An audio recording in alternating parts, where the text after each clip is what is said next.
हिंदी अध्याय 181 आत्मा संग्राहक पब फ्यूचर द्वारा विज्ञापन। बैकवर्ड दोनों व्यक्तियों और पालतू जानवर की संयुक्त शक्ति ने अंततः स्थिति को स्थिर कर दिया। मछुआरे ने मछली पकड़ने वाली छड़ी को इस तरह पकड़ा जैसे वह नदी में मौजूद राक्षसी मछली के साथ रस्साकशी खेल रहा हो। अब इसे मछली पकड़ना नहीं माना जा सकता था, यह एक प्रतियोगिता थी कि किसमें अधिक ताकत है और जिसकी ऊर्जा पहले समाप्त हो जाएगी वह हार जाएगा। गतिरोध जारी रहा, लेकिन राक्षस मछली बहुत मजबूत और बेचैन थी, लगातार नदी में आगे पीछे तैर रही थी, मछली पकड़ने की रेखा को खींच रही थी। समय समय पर यह पानी से बाहर निकलता और बड़ी बड़ी लहरें उठाता। लिनशेन और उसके साथियों पर पानी की बौछारें पड़ रही थीं, और लिनशेन एक इंच भी हिलने की हिम्मत नहीं कर पा रहा था, बस वह किसी तरह से खुद को संभाले हुए था, थोड़ी सी भी ढील होने पर उसे रोक लिया जा सकता था। सौभाग्य से धीरज लिनशेन की खूबी थी। सुपर बेस पैटर्न के सशक्तिकरण के साथ लिनशेन की ताकत निरंतर बनी रही। मछुआरा राक्षस मछली पर ध्यान लगाए बैठा था और अपने पीछे लिनशेन पर ज्यादा ध्यान नहीं दे रहा था। उसे पता ही नहीं चला कि कितना समय बीत गया था जब उसे बहुत थकावट महसूस हुई और उसने देखा कि पीछे से उसे खींचने वाली शक्ति बिल्कुल भी कम नहीं हुई थी। अपने दिल में थोड़ा आश्चर्य के साथ उसने मुड़कर लिनशेन की ओर देखा। लिनशेन के शरीर पर कवच देखकर वो और भी आश्चर्यचकित हो गया। क्या आप विकास सिद्धांत का अभ्यास कर रहे हैं? मछुआरे ने राक्षस मछली से संघर्ष करते हुए पूछा। हाँ, विकास सिद्धांत, लिनशेन ने उत्तर दिया। विकास सिद्धांत के इस स्तर तक पहुंचने वाले आप पहले व्यक्ति हैं जिन्हें मैंने देखा है, मछुआरे ने मुस्कुराते हुए कहा। युवा भाई, वे आपको क्या कहते हैं? बस मुझे तियान कहो, लिनशेन ने लापरवाही से कहा। ठीक है तियान, आज मैं तुम्हारा कर्जदार हूँ। अगर तुम्हें कभी किसी चीज की जरूरत हो तो बस मेरे पास आ जाना, मछुआरे ने कहा। और मैं तुम्हें कैसे संबोधित करूं, भाई? लिनशेन जानता था कि यह आदमी असाधारण होना चाहिए। पब फ्यूचर द्वारा विज्ञापन, बस मुझे मछुआरा ही कहो, मछुआरे के शब्दों से लिनशेन थोड़ा चौंक गया। अज्ञात समय तक दोनों व्यक्ति और पालतू जानवर उस राक्षस मछली से तब तक जूझते रहे जब तक कि उसकी शक्ति समाप्त नहीं हो गई, जिससे दोनों व्यक्तियों ने राहत की सांस ली। मछुआरे ने अपनी सतर्कता नहीं छोड़ी और मछली पकड़ने वाली छड़ी को कसकर पकड़ रखा था। थोड़ी देर बाद जब उसने देखा कि राक्षस मछली की ताकत कमजोर होती जा रही है, तो उसने रस्सी को खींचना शुरू कर दिया। जैसे ही मछली पकड़ने की रस्सी की एक छोटी सी लंबाई लपेटी गई, राक्षसी मछली अचानक भयंकर ताकत के साथ बाहर निकली और लगभग उस आदमी के हाथों से मछली पकड़ने वाली छड़ी छीन ली। सौभाग्यवश उसने तुरंत प्रतिक्रिया की और मछली पकड़ने वाली छड़ी को दोनों हाथों से पकड़ लिया, जिससे छड़ी उड़ने से बच गई। ये बहुत चालाकी है, मछुआरे ने दबी हुई आवाज में कहा और आगे बोलने की हिम्मत नहीं जुटा पाया। एक और लंबे संघर्ष के बाद राक्षस मछली में सचमुच बहुत कम ऊर्जा बची थी और मछुआरे ने फिर से रस्सी खींचनी शुरू कर दी। रील को अंदर खींचने में सक्षम होने का मतलब था कि वे मछली के साथ खेल शुरू कर सकते थे और दोनों व्यक्तियों तथा पालतू जानवर पर दबाव काफी हद तक कम हो गया। ये जानना कठिन था कि इसमें कितना समय लगा, लेकिन अंततः राक्षस मछली को नदी के किनारे खींच लिया गया। तियान, जोर से खींचो, मछुआरे ने पीछे हटते हुए पुकारा। लिनशेन ने मछुआरे के साथ समन्वय करके पूरी ताकत से खींचा, लगभग थकने तक, और अंततः उन्होंने उस विशालकाय जीव को किनारे पर खींच लिया। वहां हुक खोलने की हिम्मत न होने के कारण मछुआरे ने उस राक्षसी मछली को घास वाली ढलान पर खींचना जारी रखा और तब तक नहीं छोड़ा जब तक कि वे ढलान पर घास के अंदर नहीं पहुंच गए। तभी उसने राहत की लंबी सांस ली।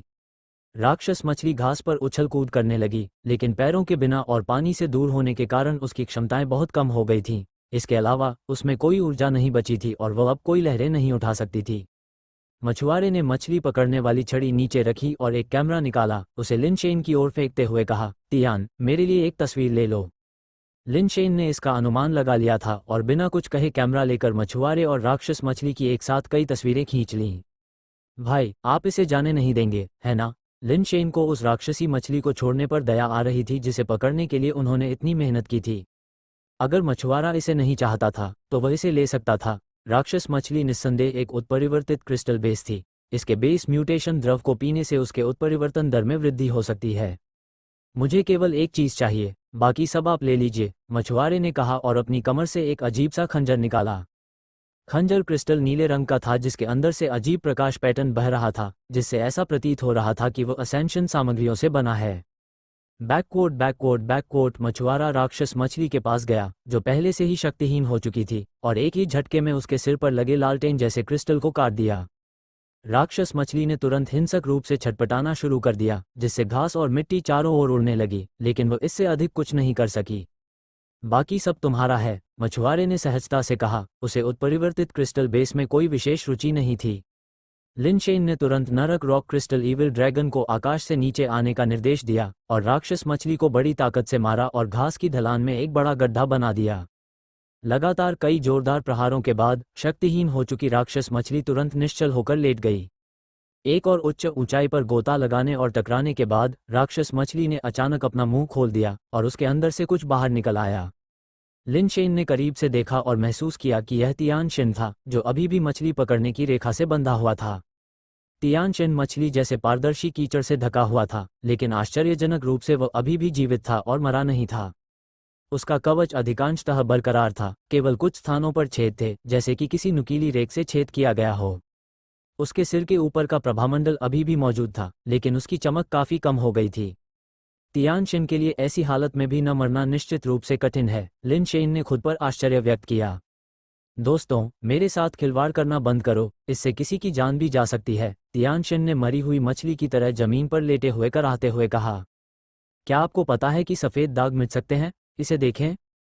आखिर से चौंकिए नहीं, बस ऐसा करना शुरू कर दिया। लिन शेन के पास उसकी ओर ध्यान देने का समय नहीं था और उसने सबसे पहले राक्षस मछली के शरीर से बेस म्यूटेशन द्रव एकत्र किया।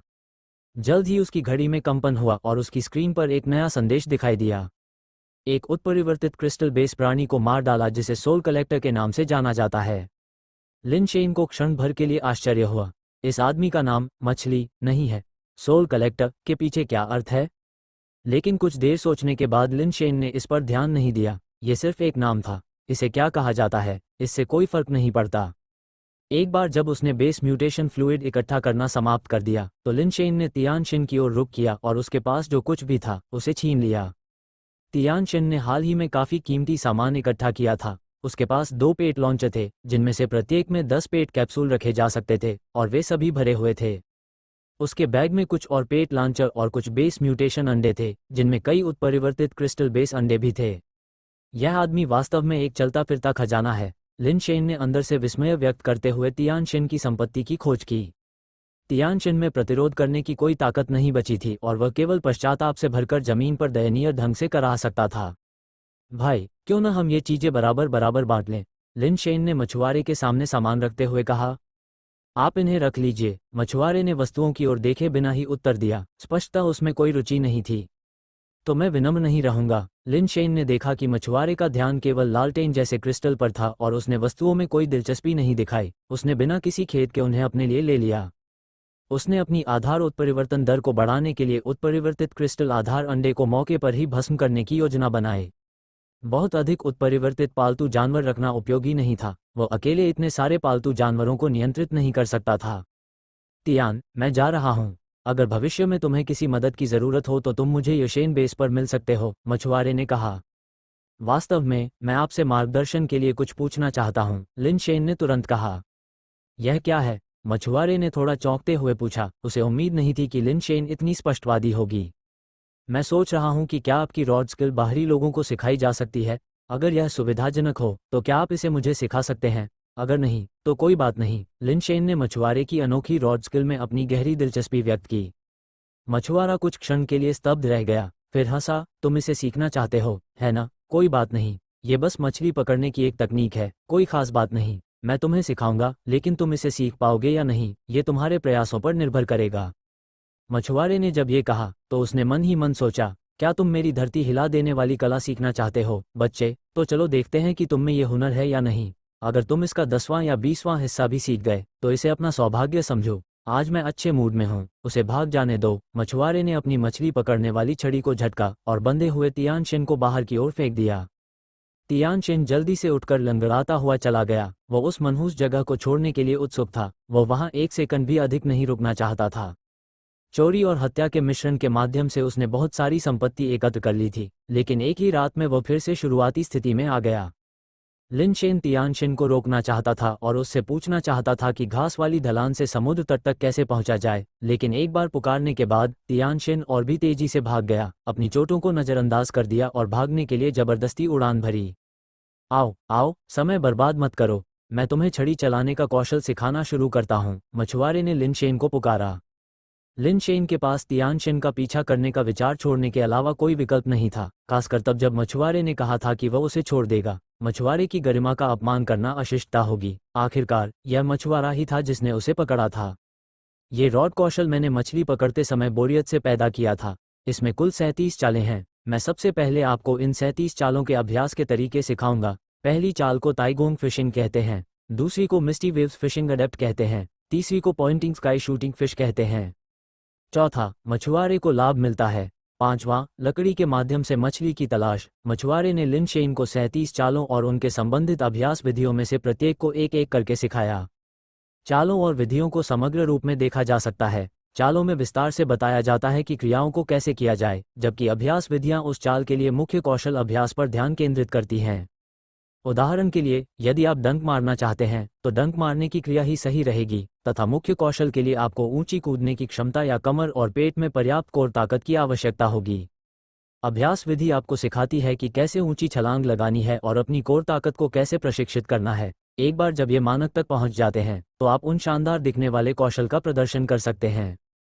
लेकिन यदि आप उन गतिविधियों को सीधे करने में सक्षम हैं, तो इसका मतलब है कि आप पहले से ही मूल कौशल में निपुण हो चुके हैं और स्वाभाविक रूप से आपको अभ्यास विधियों की आवश्यकता नहीं होगी। लिन शेन ने जितना ज्यादा सुना उतना ही उसे रॉड कौशल आकर्षक लगा। हर चाल अप्रत्याशित थी, सामान्य तलवार और ब्लेड तकनीकों से काफी अलग। ज्यादातर कौशल नए और अनसुने थे, वाकई दिलचस्प थे।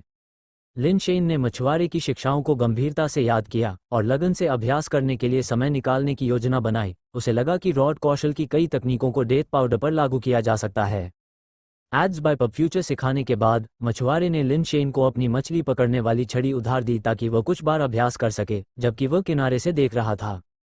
इस नौजवान में कुछ प्रतिभा है, हालांकि वह तुरंत नहीं समझ पाता, लेकिन उसकी सीख बहुत ठोस है। थोड़ी देर देखने के बाद मछुआरे को लगा कि लिन शेन का अभ्यास बुरा नहीं था। कौशल जितना अजीब होगा, मौलिक प्रशिक्षण की आवश्यकता उतनी ही अधिक होगी। मछुआरे ने लिन शेन को एक ठोस नींव रखने का प्रयास करते देखा, जिससे पता चला कि वह समझता था कि इस छड़ी कौशल में क्या आवश्यक है, जिससे मछुआरा प्रसन्न हुआ। तुरंत सीखने में सक्षम होना स्वाभाविक रूप से सबसे अच्छा है, लेकिन ऐसे प्रतिभाशाली लोग दुर्लभ हैं। कोई ऐसा व्यक्ति जिसके पास व्यापक दृष्टिकोण हो, जो जानता हो कि वे जो सीख रहे हैं उसका फोकस क्या है और उसे कैसे सीखना है, वह भी एक बेहतरीन विकल्प है। अगर वह दृढ़ रह सकता है तो भले ही उसे यी जिनग्रेन की उपलब्धियां हासिल करना मुश्किल लगे, फिर भी उसे लगभग 70 से 80% सीखना चाहिए। यह उसके लिए जीवन भर लाभ उठाने के लिए पर्याप्त होगा। मछुआरे ने खुद से सिर हिलाया। मछुआरा कोई और नहीं बल्कि मैडम ये के पिता यी जिनग्रेन थे, जिसकी लिन शेन ने कभी कल्पना भी नहीं की थी। दशकों पहले यी जिनग्रेन पहले से ही एक आरोही था, जिसके कारण कई लोगों ने अनुमान लगाया कि वह ब्रह्मांड में और भी ऊंचे पदों तक पहुंच गया होगा। लिन शेन कभी यह अनुमान नहीं लगा सकता था कि उसके सामने खड़ा म्यूटेटर वास्तव में यी जिनग्रेन था।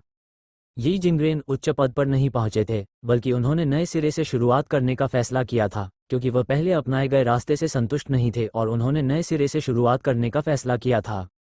बेशक उनका पुनः आरंभ करना उस तरीके से भिन्न था जिस तरह से आम लोग अपनी साधना को त्याग कर पुनः आरंभ करते हैं। ये देखकर कि लिन शेन काफी अच्छी तरह से प्रशिक्षण ले रहा था, यी जिनग्रेन, जिसने मूल रूप से शिक्षण के बाद छोड़ने की योजना बनाई थी, कुछ और सुझाव देने से खुद को रोक नहीं सका। किसने सोचा होगा कि उनके मार्गदर्शन से लिन शेन की ट्रेनिंग और भी खराब हो जाएगी। NOWELBJN.C ओम। इससे यी जिनग्रेन अंदर से उदास हो गई और सोचने लगी, तुम मेरी मदद के बिना ठीक कर रही थी, लेकिन जैसे ही मैं तुम्हें सलाह देती हूँ तुम्हारी हालत खराब हो जाती है। क्या तुम मुझे बुरा दिखाने की कोशिश कर रही हो? यी जिनग्रेन को लगा कि वह इसे ऐसे ही नहीं छोड़ सकता, इसलिए उसने लिन शेन को निर्देश देने में और भी अधिक प्रयास किया, यहाँ तक कि व्यक्तिगत रूप से लिन शेन की मुद्रा को भी ठीक किया। हालांकि जितना अधिक उन्होंने निर्देश दिए और सुधार किया, उतना ही लिन शेन का अभ्यास पहले से भी अधिक बिगड़ गया। Ads by PubFuture. अरे, क्या तुम गधे के रूप में पैदा हुए हो? आगे बढ़ने के लिए केवल धक्का दिए जाने पर पीछे हटना। यी जिनग्रेन ने महसूस किया कि उसका रक्तचाप बढ़ गया है, जिससे उसे लगभग दिल का दौरा पड़ने वाला था। क्रोध मत करो, क्रोध मत करो। दूसरे लोग क्रोध कर सकते हैं लेकिन मैं नहीं करूंगा। अगर मैं मरते दम तक क्रोध करूं तो किसे फायदा होगा? यी जिनग्रेन ने चुपचाप अपना मंत्र दोहराया। आखिरकार उसने गहरी सांस छोड़ी, जिससे उसके दिल का गुस्सा दूर हो गया। हर मछुआरे का स्वभाव अच्छा नहीं होता, और यी जिनग्रेन ने पहली बार मछली पकड़ना इसलिए शुरू किया क्योंकि उनका स्वभाव खराब था। जैसे जैसे समय बीतता गया, उनके स्वभाव में धीरे धीरे काफी सुधार हुआ, विशेषकर हाल के वर्षों में, जहां शायद ही कोई उन्हें अपना आपा खोने पर मजबूर कर पाता था। लेकिन आज लिन शेन ने वास्तव में उसे परेशान कर दिया। अगर लिन शेन शुरू से ही अक्षम होता तो यी जिंगरेन को इसकी परवाह नहीं होती। लेकिन ये स्पष्ट था कि लिन शेन में पहले से ही क्षमता थी, लेकिन उनके निर्देशों के बाद लिन शेन का प्रदर्शन खराब हो गया, जिससे यी जिंगरेन को ये समझ में नहीं आया कि वो अपना चेहरा कहाँ रखें। तियान, जल्दबाजी मत करो, मेरी हरकतों का पालन करो और फिर से कोशिश करो। तुम्हें अपनी ताकत पर नियंत्रण रखने की जरूरत है, इसे जाने मत दो, यी जिंगरेन ने धीरे से कहा, पहले से भी अधिक कोमल और धैर्यवान दिखाई दे रही थी। लेकिन किसी कारण से लिन शेन को लगा कि यी जिंगरेन की कोमल आवाज में एक अजीब सी ध्वनि थी। नहीं, यह सही नहीं है, दोबारा कोशिश करो, फिर भी सही नहीं, दोबारा कोशिश करो, गुस्सा मत हो, गुस्सा मत हो। दूसरों को गुस्सा करने दो, मैं नहीं करूंगा, गुस्से से बीमार होने से किसी को फायदा नहीं होता। यी जिंगरेन ने मन ही मन अपना मंत्र अनगिनत बार दोहराया और उसकी गति तेज और तेज होती जा रही थी। छोटी छोटी बातों पर गुस्सा होना, पीछे मुड़कर सोचना, क्या मतलब है, क्या मतलब है, क्या मतलब है, तुम क्या अभ्यास कर रहे हो, तुम इतने मूर्ख कैसे हो सकते हो, मैंने तुम्हें कई बार सिखाया है। अब तक तो एक कुत्ते को भी सीख लेना चाहिए था। जितना अधिक आप अभ्यास करते हैं, आप उतने ही खराब होते जाते हैं। क्या आप एक ऑक्टोपस हैं जो आगे बढ़ने के बजाय पीछे हट रहे हैं? थोड़ी देर के बाद यी जिंगरेन पूरी तरह से भड़क गया, लिन शेन की नाक की ओर इशारा करते हुए और कोसते हुए, फिर उसकी मछली पकड़ने वाली छड़ी और एक क्रिस्टल को पकड़ा, उसे अपने कंधे पर लटकाया और चला गया। यी जिंगरेन को लगा कि वह उसे अपने जीवन में फिर कभी नहीं देखना चाहता। उसने पहले कभी किसी ऐसे मूर्ख व्यक्ति का सामना नहीं किया था। उसे इस बात का अफसोस था कि लिन शेन अच्छा अभ्यास कर रहा था। उसने सोचा कि वह शायद शुरू में अंधा रहा होगा, या शायद वह तब अपना चश्मा पहनना भूल गया होगा। प्रशिक्षण तो ठीक चल रहा था, फिर सब कुछ इतनी जल्दी कैसे खराब हो गया? लिन शेन ने शून्य भाव से देखा, क्योंकि यी जिंगरेन दूर कहीं गायब हो गई। उन्हें लगा कि वह वास्तव में अच्छा कर रहे हैं, और यी जिंगरेन के मार्गदर्शन में उन्हें कई अंतर्दृष्टियां मिली जिन्हें विचारों की बाढ़ के रूप में वर्णित किया जा सकता है। उसे वास्तव में समझ नहीं आया कि यी जिंगरेन को गुस्सा क्यों आया। सौभाग्यवश उन्होंने छड़ चलाने का कौशल अच्छी तरह सीख लिया था, और भविष्य में वे स्वयं इसका अभ्यास जारी रख सकते थे। अकेले होने पर लिन शेन ने मृत्यु पाउडर छोड़ा, जिससे वह आत्मा संग्राहक के शरीर को निगल गया। आत्मा संग्राहक की लाश बहुत बड़ी थी, और मृत्यु पाउडर में बदल जाने के बाद भी, अपनी विशाल अवस्था में भी, उसे पूरी तरह निगला नहीं जा सका। अपने मुख के अंगों का प्रयोग करते हुए उसने आत्मा संग्राहक की लाश को धीरे धीरे पीसकर निगल लिया। ये प्रक्रिया अत्यंत धीमी थी। लिन शेन पास खड़ा था, उसने अभी अभी प्राप्त उत्परिवर्तित आधार उत्परिवर्तन द्रव पी रहा था, जबकि उसकी घड़ी लगातार संदेश प्रदर्शित कर रही थी। आधार उत्परिवर्तन द्रव का सेवन, आधार उत्परिवर्तन दर जोड़ 0।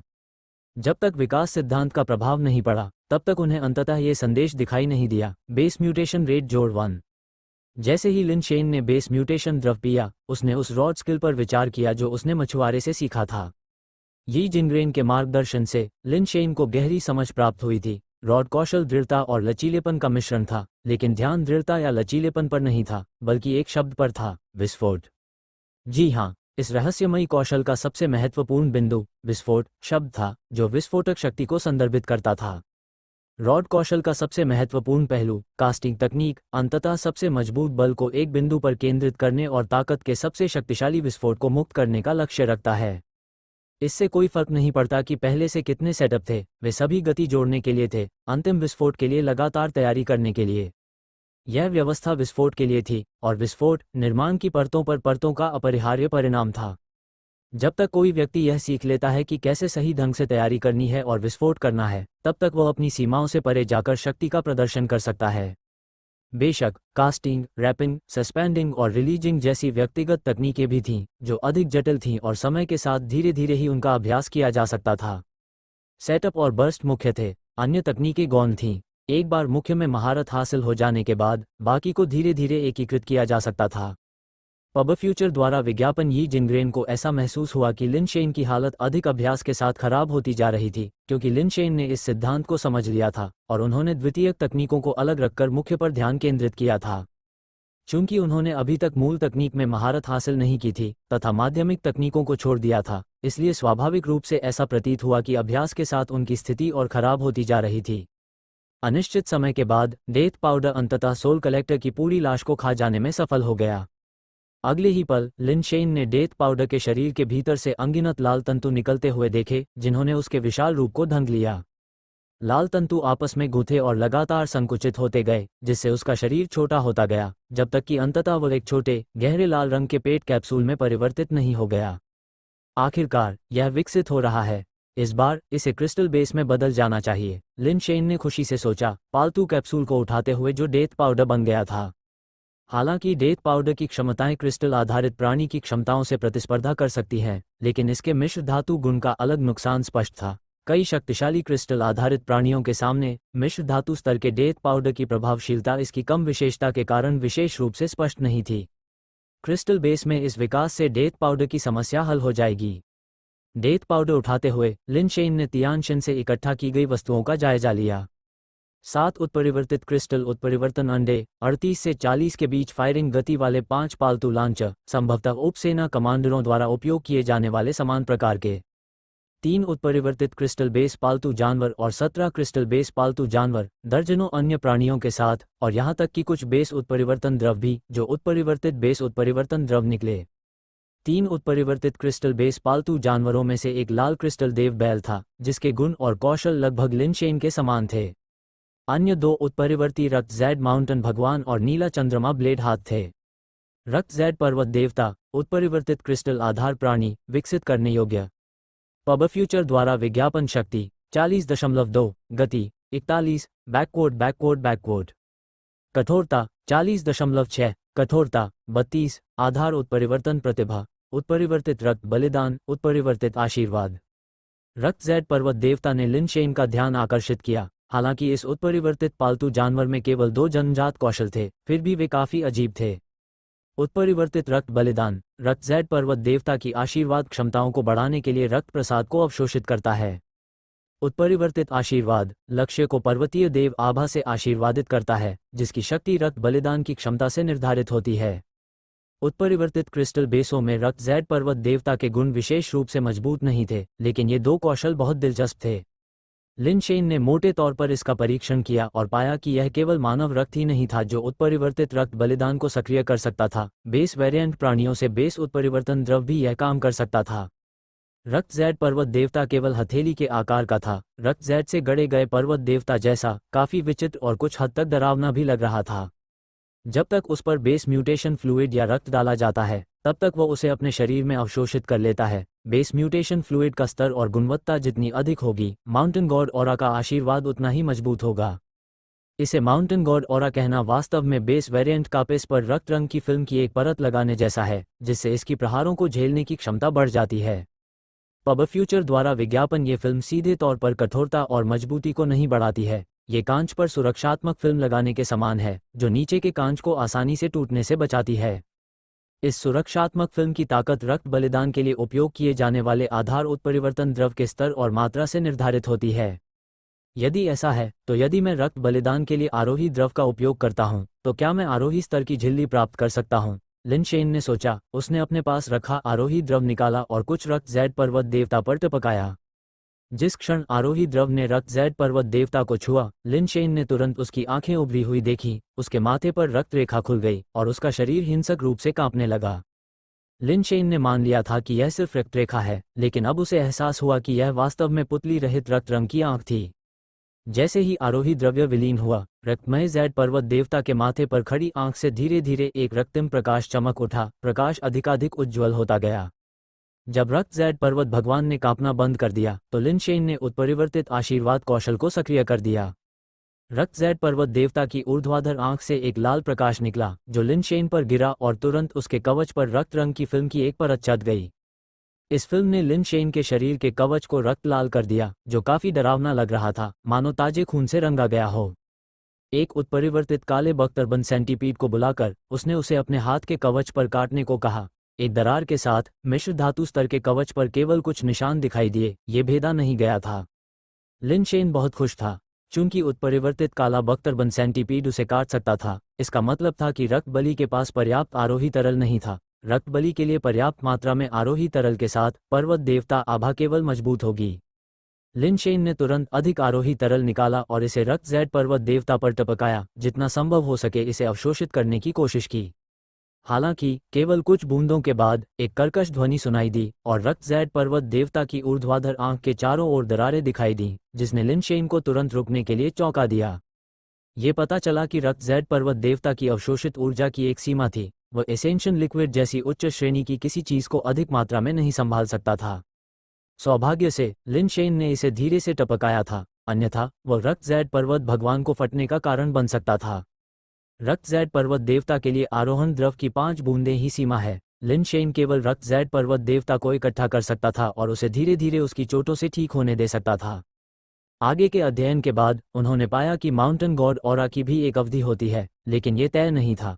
एसेंशियल लिक्विड के साथ रक्त बलिदान से निर्मित माउंटेन गॉड ऑरा असाधारण रूप से लंबे समय तक चलती थी और जब तक ये बिखरी नहीं होती तब तक आसानी से 10 घंटे से अधिक समय तक बनी रह सकती थी। स्टील प्राणियों से प्राप्त base mutation fluid mountain God aura को केवल कुछ मिनटों तक ही बनाए रख सकता था। चाहे कितना भी खिलाया जाए, यह अधिकतम 20 मिनट तक ही टिकता था और रक्षात्मक क्षमताएं भी बहुत कमजोर थीं। बैककोट, क्या रक्तजैद पर्वत देवता आरोही तरल की 5 बूंदें झेल सकते हैं, तो क्या मैं एक बूंद झेल सकता हूं?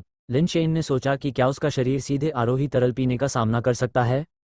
ये देखते हुए कि म्यूटेटेड क्रिस्टल बेस वाला शरीर भी इसे मुश्किल से झेल सकता है और वह केवल मिश्र धातु है, अगर कुछ गलत हो जाए तो क्या इसका मतलब निश्चित मृत्यु नहीं होगी? यह उल्लेख करने की आवश्यकता नहीं है कि भले ही यह जानलेवा न हो, लेकिन किडनी को नुकसान पहुंचाना भी बुरा है। आखिरकार लिन शेन ने कोशिश करने का विचार छोड़ दिया। आखिरकार तियानशिन और म्यूटेंट अंडे से पर्याप्त बेस म्यूटेशन फ्लूइड था, जो सोल कलेक्टर के बेस म्यूटेशन फ्लूइड के साथ मिलकर लिन शेन को कई दिनों तक पचाने के लिए पर्याप्त था। उसे कम से कम अगले आधे महीने तक बेस म्यूटेशन फ्लूइड के बारे में चिंता करने की आवश्यकता नहीं है, लेकिन वह बिना पुनः पूर्ति किए बस बैठकर संसाधनों का उपभोग नहीं कर सकता था। इसलिए लिन शेन ने उत्परिवर्तित प्राणियों की खोज जारी रखने का निर्णय लिया। ये देखते हुए कि यह नदी कितनी भयानक थी तथा मछुआरे ने कहा था कि उस पार का जंगल और भी अधिक विचित्र है, उसने दोबारा वहां जाने का साहस नहीं किया। एक अलग दिशा चुनते हुए लिन शेन ने अन्य क्षेत्रों का पता लगाने की योजना बनाई। इन्फर्नो स्टार धातु की यांत्रिक संरचनाओं से ढका एक विशाल ग्रह दूर से देखने पर एक गोले के रूप में छिपा हुआ अंतरिक्ष बेस प्रतीत होता था। ग्रह के बाहरी भाग के चारों ओर 3 परिक्रमा वलय थे तथा कार जैसे विभिन्न वाहन हवा में उड़ रहे थे। एक आलीशान बैठक हॉल के अंदर मुख्य कुर्सी पर एक मिनोटॉर बैठा था, जो सुनहरे रंग के उच्च तकनीक वाले युद्ध कवच से सुसज्जित था। पब फ्यूचर द्वारा विज्ञापन और दोनों ओर से बैंगनी रंग के युद्ध कवच पहने हुए मिनोटॉर्स अपने सामने होलोग्राफिक प्रक्षेपण को देख रहे थे। प्रक्षेपण में अल्ट्रा बन योद्धाओं को विभिन्न स्थानों पर मनुष्यों से लड़ते हुए दिखाया गया, जिसमें प्राथमिक फुटेज स्काई स्टार स्लोप पर लड़ाई का था, जिसे अल्ट्रा बन योद्धाओं ने स्वयं कैद किया था। स्काई स्टार स्लोप की फुटेज समाप्त होने के बाद स्वर्ण बख्तरबंद मिनोटॉर के बाईं और बैंगनी युद्ध कवच में एक मिनोटॉर ने बोलना शुरू किया, जनरल बेल, रियल्म किंग ग्रह पर मानव युद्ध शक्ति हमारी अपेक्षाओं से अधिक है। हमें रियल्म किंग ग्रह पर सभी मनुष्यों को खत्म करने और इसके सभी संसाधनों पर दावा करने के लिए और अधिक योद्धाओं को भेजना चाहिए। इससे पहले कि जनरल बेल जवाब दे पाते, उनके दाईं ओर बैठे मिनोटॉर ने जवाब दिया, हमने जो टेलीपोर्ट खोजा है वह केवल बेस वेरिएंट प्राणियों को रियल्म किंग ग्रह पर टेलीपोर्ट कर सकता है। 107 पायनियर कोर को भारी नुकसान उठाना पड़ा है और एलीट योद्धा गुड युद्ध में मारा गया है। यह उल्लेख करना आवश्यक नहीं है कि सभी अन्य पायनियर कोर वर्तमान में अन्य ग्रहों पर तैनात हैं और हम अस्थायी रूप से नए पायनियर योद्धाओं की भर्ती करने में असमर्थ हैं। भले ही हम वहां एक कोर भेज सकें, वे संभवतः मानव म्यूटेटर से मेल नहीं खाएंगे जब तक हम एलीट योद्धाओं को नहीं भेजते। क्या मैं पूछ सकता हूं कि आप में से कौन अपने अधीनस्थ एलीट योद्धाओं को रियल्म किंग प्लेनेट का पायनियर बनाने के लिए तैयार है? ये सुनकर पहले से ही उत्तेजित मिनोटॉर जनरल चुप हो गए। वे सभी रियल्म किंग ग्रह की स्थिति से अवगत थे। हालांकि मनुष्य अपेक्षाकृत कमजोर थे और ज्यादातर मानव म्यूटेटर शक्ति के निचले सिरे पर थे, फिर भी कुछ मनुष्य पहले से ही अपने स्तर पर अल्ट्रा बन जनजाति के कुलीन मानक तक पहुंच चुके थे। यदि वे अभिजात योद्धाओं को रियल्म किंग ग्रह पर नहीं भेजते तो अधिक तोपों का चारा अंततः वास्तव में पहल करने के लिए संघर्ष करेगा। इसके अलावा तोप का चारा हवा से नहीं बनाया जा सकता, रियल्म किंग ग्रह पर भेजने के लिए पर्याप्त सुदृढ़ीकरण नहीं है और अल्ट्रा बन जनजाति को एक से अधिक ग्रहों पर संसाधनों का दावा करने की आवश्यकता है। केवल रियल्म किंग ग्रह के लिए अन्य ग्रहों पर कार्यरत पायनियर कोर को पुनर्निर्देशित करना संभव नहीं था। लेकिन यदि वे बेस म्यूटेशन रैंक वाले कुलीन योद्धाओं को रियल्म किंग ग्रह पर भेजते तो उन्हें डर था कि उनके कुलीन योद्धाओं को अप्रत्याशित घटनाओं का सामना करना पड़ सकता है। आखिरकार वे कुलीन योद्धा अल्ट्रा बन जनजाति के भावी वरिष्ठ अधिकारी थे और उनमें से कई प्रतिष्ठित वंशों वाले कुलीन वंशज थे जिन्हें समाज के स्तंभ बनना तय था। उनके जीवन को लापरवाही से जोखिम में नहीं डाला जाना चाहिए। रियल्म किंग ग्रह पर आधार उत्परिवर्तन संसाधनों का इतना प्रचुर स्रोत मनुष्यों को कैसे दिया जा सकता है? जनरल के बाईं ओर स्थित मिनोटॉर ने भौहें सिकोड़ी। पब फ्यूचर द्वारा विज्ञापन, यदि ऐसा है तो कृपया जनरल ऑस्टन अपने अधीनस्थों के कुलीन योद्धाओं को रियल्म किंग ग्रह पर भेजिए ताकि उन अनजान मनुष्यों को समाप्त कर सकें। दाईं ओर से अल्ट्रा वन जनजाति के जनरल जेरी ने व्यंग्यात्मक लहजे में कहा। ऑस्टन ने भी व्यंग्य किया, यदि रियल्म किंग ग्रह पर विजय प्राप्त करने के बाद उसके सभी संसाधन मेरे हो जाएं तो मुझे कोई आपत्ति नहीं है। ऑस्टन, तुम बहुत स्वार्थी हो रहे हो। रियल्म किंग ग्रह पर इतने सारे बेस म्यूटेशन संसाधनों के साथ हम कई बेस म्यूटेशन अभिजात वर्ग के योद्धाओं को प्रशिक्षित कर सकते हैं। उन संसाधनों का उपयोग हमारे साम्राज्य के लाभ के लिए किया जाना चाहिए, न कि निजी स्वामित्व में होना चाहिए, जेरी ने कहा। उसका स्वर न तो कठोर था और न ही नर्म। बैकवर्ड, जेरी की बात सुनो, क्या ये बात समझ में आती है? हमारे लोग खून बहाते हैं और अपनी जान जोखिम में डालकर ऊपर चढ़ते हैं, और फिर हमें इसका लाभ सबके साथ साझा करना चाहिए। क्या यह उचित है? जनरल ऑस्टन ने गुस्से में मेज पर थपकी देते हुए कहा। बस बहस बंद करो, जनरल बेल ने शांतिपूर्वक कहा और सभी को चुप करा दिया। ये देखकर कि सभी लोग शांत हैं, जनरल बेल की नज़र कमरे में घूमी और अंत में ऊँघते हुए बैंगनी रंग के कवचधारी मिनोटॉर पर जाकर रुकी। कारो, तुम क्या सोचते हो? जनरल बेल ने उसकी ओर देखते हुए पूछा। नींद में डूबा मिनोटॉर चौंक कर जाग उठा, असमंजस में खड़ा हो गया, फिर जल्दी से मुस्कुराया और बोला, जनरल बेल सही कह रहे हैं। इससे कई मिनोटॉर्स के बीच हंसी का शोर मच गया, लेकिन जनरल बेल ने कारो को ठंडे अंदाज में देखा और कहा, चूंकि आपको लगता है कि मैं सही हूं, तो तैयार हो जाए। जब अगली बार टेलीपोर्टर सक्रिय हो तो किंग जिया को रियल्म किंग ग्रह पर भेज दीजिए। लेकिन जनरल बेल, किंग जिया, वह? कारो तुरंत चिंतित हो गया और उसे कोई भ्रम नहीं रहा। कारो, तुमने खुद कहा था कि जनरल सही कह रहे हैं। क्या तुम अब पीछे हटने की कोशिश कर रहे हो? जान लो कि सेना में कोई मजाक नहीं होता, जेरी ने तुरंत बीच में टोकते हुए कहा। पब फ्यूचर द्वारा विज्ञापन, जनरल बेल बुद्धिमान है।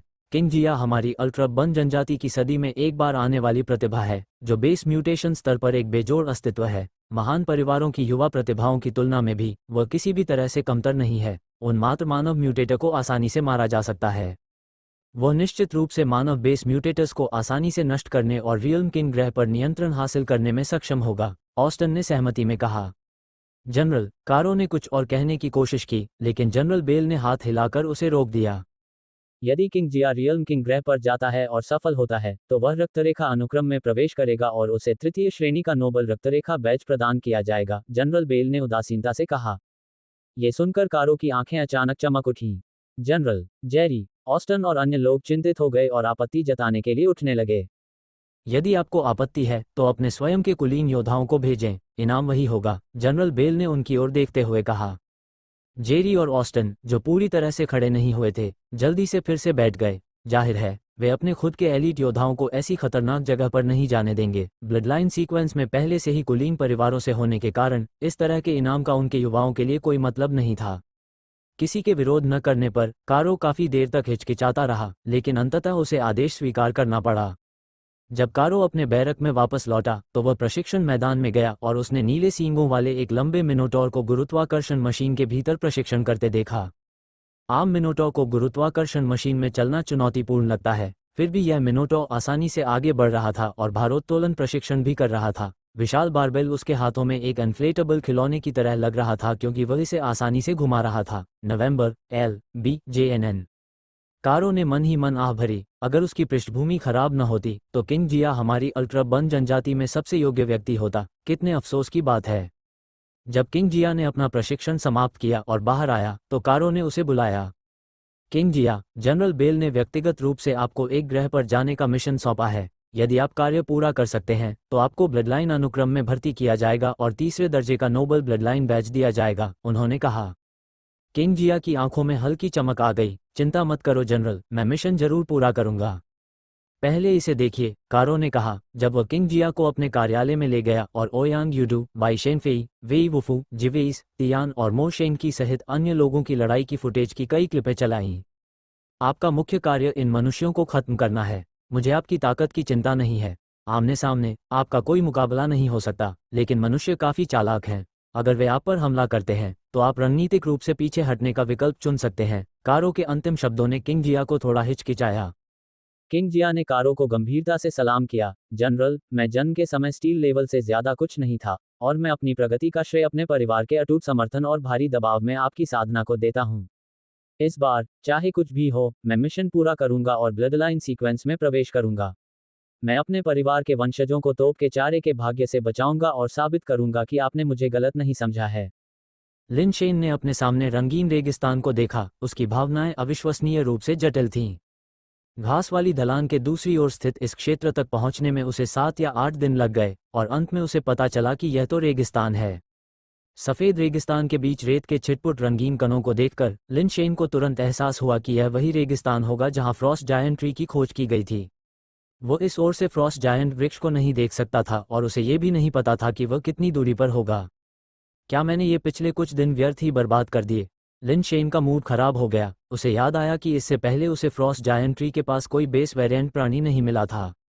इससे पता चलता है कि रेगिस्तान में बेस वेरिएंट क्रिएचर संसाधनों की कमी थी। चाहे जो भी कारण हो, किसी भी तरह से यह वह जगह नहीं थी जिसकी लिन शेन को ज़रूरत थी। जब लिन शेन सोच रहा था कि आगे किस दिशा में जाना है, तो उसने अचानक रेगिस्तान में कुछ आकृतियां देखीं। उसने ध्यान से देखा और तुरंत ही आश्चर्य और प्रसन्नता का मिश्रण अनुभव किया। रेगिस्तान में हरे धातु के विशालकाय प्राणियों का एक समूह था, जिनमें से प्रत्येक की ऊंचाई 3 मीटर से अधिक थी और उनके शरीर हरे धातु से बने थे, स्पष्ट रूप से मिश्र धातु के प्राणी, जिनकी संख्या 1 दर्जन से अधिक थी। बहुत खुश होकर और ये देखकर कि आसपास कोई नहीं था, लिन शेन ने तुरंत हरे धातु के दिग्गजों पर कई क्रिस्टल म्यूटेशन पालतू जानवरों को गोली मार दी। क्रिस्टल म्यूटेशन पैट्स ने हरे धातु के दिग्गजों के खिलाफ लड़ाई लड़ी। स्तरों में अंतर ने उन्हें हरे दिग्गजों को जल्दी से हराने की अनुमति दी। बिग रेड बुल पर सवार होकर लिन शेन हरे धातु के दिग्गजों की लाशों के पास पहुंचे और उनके धातु शरीर को विच्छेदित करने की कोशिश की, ताकि यह पता चल सके कि क्या उनमें कोई बेस म्यूटेशन अंडे हैं। एड्स बाय पब फ्यूचर दुर्भाग्यवश उन्होंने कुछ भी नहीं खोजा, सिवाय कुछ बेस म्यूटेशन द्रव एकत्रित करने के। ऐसा लगता है कि रेगिस्तान में जीवित प्राणी हैं, वे केवल फ्रॉस्ट जायंट ट्री के पास नहीं पाए जाते हैं। लिन शेन ने रेगिस्तान में और भी गहराई में जाने का फैसला किया, ताकि ये देखा जा सके कि क्या आसपास पर्याप्त बेस वेरिएंट प्राणी हैं जो इसे एक अच्छी जगह बना देंगे। फ्रॉस्ट जायंट ट्री के फलों में उनके पिछले परिवहन के अलावा उन्होंने अभी तक किसी को रेगिस्तानी क्षेत्र में स्थानांतरित होते नहीं देखा था। इसका मतलब ये था कि यहाँ कोई भी बेस म्यूटेशन संसाधनों के लिए लिन शेन के साथ प्रतिस्पर्धा नहीं करेगा। लिन शेन ने बिग रेड बुल को एक तरफ रख दिया और हिल रॉक क्रिस्टल ईविल ड्रैगन को बुलाया और उसे रेगिस्तान के ऊपर आकाश में उड़ाते हुए आसपास के बेस वेरिएंट प्राणियों की खोज की। ऊपर लिन शेन ने तुरंत धातु के दिग्गजों के एक और समूह को देखा, जिनमें से ज्यादातर हरे रंग के दिग्गज थे, लेकिन उनके बीच एक नीली धातु का दिग्गज भी था। यह एक उत्परिवर्तन है, लिन शेन ने उत्साह से कहा, तुरंत दुष्ट ड्रैगन को उनकी ओर निर्देशित किया और बीच हवा से फ्रॉस्ट तलवारबाज को छोड़ दिया। फ्रॉस्ट स्पोर्ट्समैन ने अपने उच्च स्तर और शक्तिशाली कौशल के साथ एक ही वार में नीले धातु के विशालकाय को मार गिराया। उत्परिवर्तित मिश्र धातु प्राणी ब्लू मेटल योद्धा को मार डाला। ये सूचना तुरंत उसकी कलाई घड़ी पर दिखाई दी। लिन शेन के आदेश के तहत दुष्ट ड्रैगन ने नीले धातु के विशालकाय की लाश को छीन लिया, फ्रॉस्ट तलवारबाज को पकड़ लिया और तुरंत उड़ गया। साधारण मिश्र धातु लिन शेन के लिए बेकार थी, वह उन्हें मारने में समय बर्बाद करने के लिए तैयार नहीं था। ये बेकार होगा और उन्हें किसी जरूरतमंद के लिए छोड़ देना बेहतर होगा।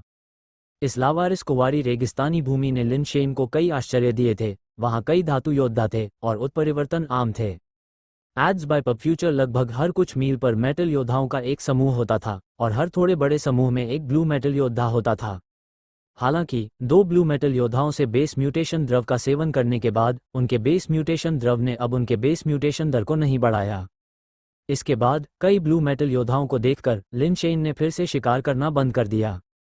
सौभाग्य से थोड़ी देर बाद लिन शेन ने धातु योद्धाओं का एक बड़ा समूह देखा, जिनमें एक बैंगनी धातु योद्धा भी था।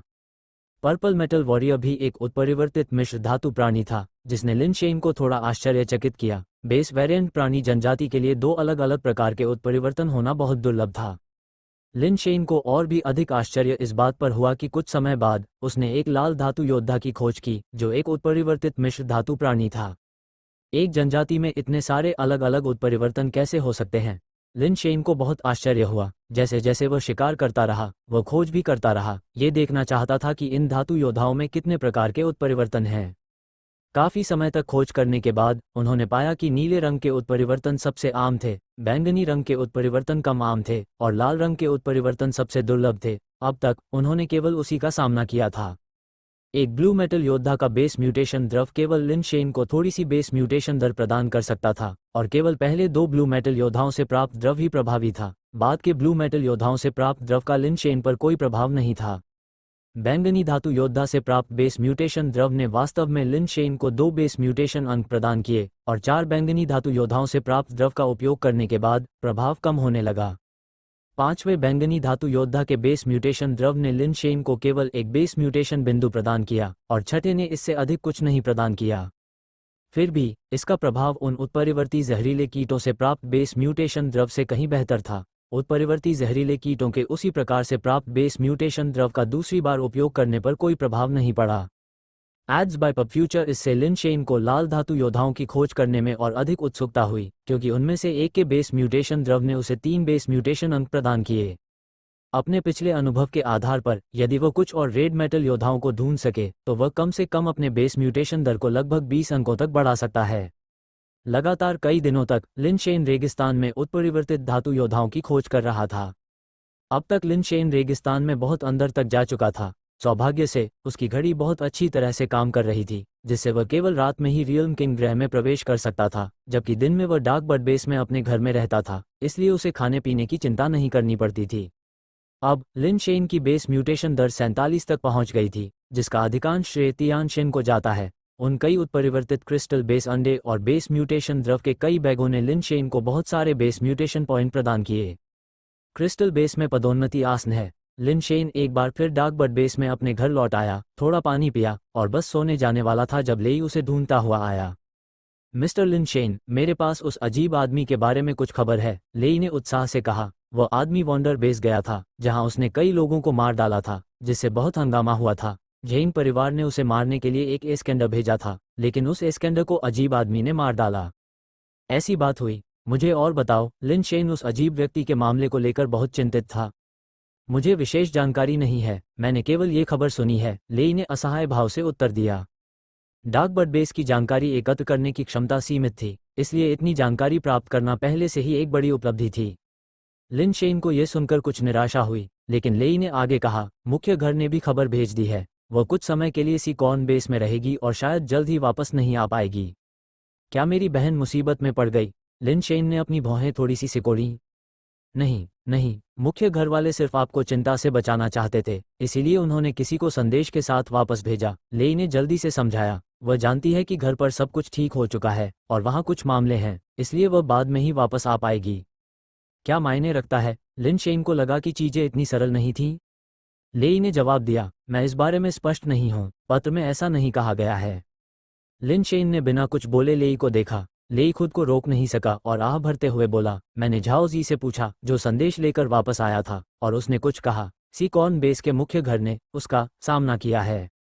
उसे। लिन शेन क्षण भर के लिए अचंभित रह गया, फिर जल्दी से समझ गया कि लेई का मतलब किससे था। वान न्यानबेई? लेई ने थोड़ा सिर हिलाया। मिस्टर लिन शेन, आप मुख्य घराने और उसके बीच की स्थिति के बारे में भी जानते हैं। मुख्य घराने को कठिन समय का सामना करना पड़ रहा है। लिन शेन को निश्चित रूप से पता था कि उसकी सबसे बड़ी बहन के लिए ये कठिन था, और वह वान न्यानबेई के साथ उसके संबंध के बारे में भी जानता था। कहानी अपने आप में काफी नाटकीय थी। वान न्यानबेई जब युवा थे तो उनका नाम इस नाम से नहीं जाना जाता था, तब उन्हें वान यिहाओ के नाम से जाना जाता था। अपने युवावस्था के दौरान मेरी सबसे बड़ी बहन की मुलाकात आकर्षक और सुंदर वान यिहाओ से हुई। वे दोनों एक दूसरे से बेहद प्यार करते थे, और मेरे चौथे भाई के अनुसार उस समय वे दोनों बहुत युवा और लापरवाह थे। उन्हें किसी भी चीज की परवाह नहीं थी, और उनका प्यार इतना गहरा था कि वह स्वर्ग को भी झकझोर सकता था और आत्माओं को भी हिला सकता था। हालांकि वान परिवार को वान यिहाओ का मेरी बड़ी बहन के साथ रहना मंजूर नहीं था। लिन शेन को इसके खास कारण नहीं पता थे, लेकिन वान परिवार का रुख दृढ़ था। वे वान यिहाओ को मेरी बड़ी बहन के साथ रहने की अनुमति देने के बजाय उसे बंद कर देना चाहते थे। उस समय मेरी सबसे बड़ी बहन निडर और विद्रोही होकर अकेले ही वान परिवार के पास गई, ताकि वह उन्हें मना सके और वान यिहाओ के साथ रह सके। अंततः अज्ञात कारणों से वान परिवार से मिलने के बाद उसने हार मान ली। लिन शेन के लिए यह बात समझ से परे थी। अपनी बहन के स्वभाव को जानते हुए वह आसानी से अपना लक्ष्य नहीं छोड़ेगी, भले ही उसे तलवारों और कुल्हाड़ियों का खतरा क्यों न हो। लेकिन उस बार उसने हार मान ली। हालांकि वान यिहाओ अपने परिवार से नाता तोड़कर मेरी सबसे बड़ी बहन के साथ भाग जाने को तैयार था, फिर भी वह वापस आ गई। लिन भाइयों ने सोचा कि शायद वान परिवार ने मेरी सबसे बड़ी बहन को धमकाया था, जिसके कारण उसके पास हार मानने के अलावा कोई विकल्प नहीं था। वे सभी उसके प्रति बहुत आभारी थे। हालांकि उसने कहा कि वान परिवार ने उसे कोई धमकी नहीं दी थी और वान यिहाओ के साथ न रहना उसका अपना निर्णय था। एड्स बाय पब फ्यूचर बाद में वान यिहाओ के बारे में कभी कभी अपडेट मिलते रहे। उसने अपना नाम बदलकर वान नियानबेई रख लिया और ऐसा लगता था कि वह अविवाहित ही रहा। 40 की उम्र में भी वह एकाकी जीवन जी रहा था। मेरी सबसे बड़ी बहन को भी कभी कोई और नहीं मिला। वो अभी भी अविवाहित है और अपना जीवन लिन परिवार के व्यापारिक मामलों को संभालने में लगाती है। लिन शेन को स्वाभाविक रूप से वान परिवार के बारे में अच्छी धारणा नहीं थी, लेकिन एक व्यक्ति के रूप में वान नियानबेई के प्रति उनके मन में कोई विशेष नापसंदगी नहीं थी। इस बार मेरी सबसे बड़ी बहन की सिकॉन बेस की यात्रा के दौरान संयोगवश उसकी मुलाकात वान नियानबेई से हो गई। ऐसा कहा जा सकता है कि यह भाग्य था। यदि वान नियानबेई इतने वर्षों के बाद भी मेरी सबसे बड़ी बहन से आगे नहीं बढ़ पाया है, तो लिन शेन को व्यक्तिगत रूप से लगा कि उसे एक और प्रयास करना चाहिए, उसे एक मौका देना चाहिए और खुद को भी एक मौका देना चाहिए। वे दोनों अब 40 के हो चुके हैं। ऐसा क्या है जिसे वे छोड़ नहीं सकते या जिसके साथ समझौता नहीं कर सकते? अब जब सभी भाई बड़े हो गए हैं, अगर वान परिवार उन पर दबाव डालता है तो ये समय है कि वे मिलकर मेरी सबसे बड़ी बहन का समर्थन करें। वान नियानबेई का क्या मतलब है? लिन शेन ने सोचा और पूछा। झाओ जे को भी नहीं पता। उसे सिर्फ इतना पता है कि मेरी सबसे बड़ी बहन सिकॉन बेस पर वान नियानबेई से मिली थी। वान नियानबेई उससे गंभीर बात करना चाहती थी, लेकिन वह उससे मिलने को तैयार नहीं थी। लेई ने सोचने के बाद कहा, लिन शेन, जब दिल के मामलों की बात आती है तो बेहतर है कि जब तक आप खुद इसमें शामिल न हो तब तक हस्तक्षेप न करें, अन्यथा चीजें उल्टी हो सकती हैं। लिन शेन निश्चित रूप से इस सिद्धांत को समझता था, लेकिन वह वास्तव में उत्सुक था कि उसकी सबसे बड़ी बहन ने पहले ही क्यों हार मान ली थी। यह उसके चरित्र के अनुरूप बिल्कुल नहीं था। लेई, तैयार हो जाओ, हम सिकॉन बेस की यात्रा पर जा रहे हैं। लिन शेन ने फैसला किया। उसे लगा कि वहां जाना सार्थक होगा। आखिरकार, चूंकि वो खुद को घर पर नहीं दिखा सकता था, इसलिए वो सिकॉन बेस जा सकता था और खुद देख सकता था कि उसकी सबसे बड़ी बहन और वान नियानबेई के बीच क्या स्थिति थी। उसे अपनी बड़ी बहन को यह बताना पड़ा कि यदि वो उनके लिए चिंता के कारण वान नियानबेई के साथ रहने की हिम्मत नहीं जुटा पाई, तो उसे अब समझौता करने की कोई आवश्यकता नहीं है। लिन शेन भी सिकॉन बेस पर जाकर देखना चाहता था। डार्कबर्ड बेस और यशेन बेस में वो अब फायर सीड के साथ कोई भी बेस म्यूटेशन एग्स नहीं ढूंढ पा रहा था। NOVEL-B-IN.C ओम। सिकॉन बेस एक सुपर बेस था और वहां बेस म्यूटेशन अंडों की संख्या डार्कबर्ड बेस और यशेन बेस की संयुक्त संख्या से कहीं अधिक थी। शायद उसे और अधिक अग्निबीज भी मिल जाएं। मिस्टर लिन शेन, यह सही नहीं है, लेई ने अनिर्णायक रूप से झिझकते हुए कहा। मैं इस मामले पर निर्णय लूंगा। एक बार जब हम पहुंच जाएंगे तो मैं अपनी बड़ी बहन को खुद ही समझा दूंगा। लिन शेन ने लेई को तैयार होने का निर्देश दिया, मुख्यतः इसलिए क्योंकि वह पहले कभी बाहर नहीं गया था और उसे लेई के मार्गदर्शन की आवश्यकता थी, अन्यथा वह अकेले ही चला जाता। ये देखकर कि लिन शेन अपने निर्णय पर अडिग था, लेई ने कुछ और नहीं कहा और तैयारी के लिए बाहर चला गया। इस सिद्धांत का पालन करते हुए कि व्यापार चलते रहना चाहिए, लेई ने माल की एक खेप तैयार की जिसका इरादा लाभ के लिए उन्हें सिकॉन बेस पर बेचने का था। लेई वास्तव में मेरी बहन का दाहिना हाथ है। लिन शेन अपनी बहन के आसपास के लोगों पर उसके बड़े प्रभाव को देखकर केवल आहें भर सकता था। लिन शेन ने कुछ भेष बनाए और कारवां के साथ चल पड़ा। हालांकि कारवां के साथ यात्रा धीमी थी, लेकिन वो जल्दी में नहीं था। लेई ने लिन शेन के लिए कुछ स्थानीय व्यंजन भी तैयार किए और उसे बताया कि जब प्रशिक्षक म्यू समुद्री कॉर्न बेस पर पहुंचे तो वह उनसे मिले। कारवां व्यापार मार्ग पर चल पड़ा। हालांकि यह एक व्यापार मार्ग था, लेकिन बहुत से रास्ते कम उपयोग के कारण पेड़ पौधे से भर गए थे, जिससे रास्ता साफ करने के लिए शारीरिक श्रम की आवश्यकता थी। इसके अलावा बेस वेरिएंट जीव अक्सर दिखाई देते थे। सौभाग्य से ग्रह पर इन जीवों का स्तर अधिक नहीं था और लिन शेन कुछ पालतू जानवरों के साथ आसानी से इस मुद्दे को हल कर सकता था। एड्स बाय पब फ्यूचर यदि वे सीधी राह पर चलते तो उन्हें सिकॉन बेस तक पहुंचने में केवल 7 या 8 दिन लगते, लेकिन कुछ बेस म्यूटेशन जोन के आसपास चक्कर लगाने के कारण वहां पहुंचने में 10 दिन से अधिक का समय लग गया। सिकॉन बेस समुद्र के किनारे स्थापित किया गया था, जो समुद्र के किनारे एक विशालकाय जानवर जैसा दिखता था। ऐसा कहा जाता है कि पिछले वर्षों में समुद्री जीवों की बड़ी बाढ़ के दौरान सिकॉन बेस मुख्य युद्ध क्षेत्र था। सिकॉन बेस के कई बुजुर्ग म्यूटेटर थे जो उस विशेष युद्ध में बच गए थे। इसके बाद आने वाले छोटे पैमाने के समुद्री जीवों के ज्वार को ज्यादातर सिकॉन बेस द्वारा रोका गया।